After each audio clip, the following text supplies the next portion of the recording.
Ang aking mga manok.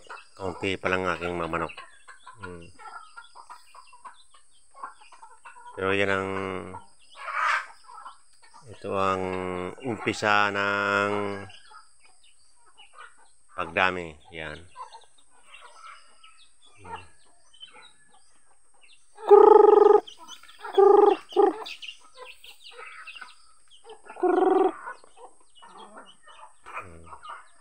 Mag-farm tayo, magkalak tayo ng mga manok.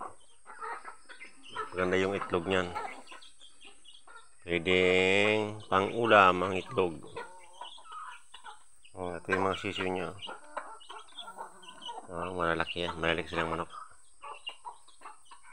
May inahin, may tandang. Ayan.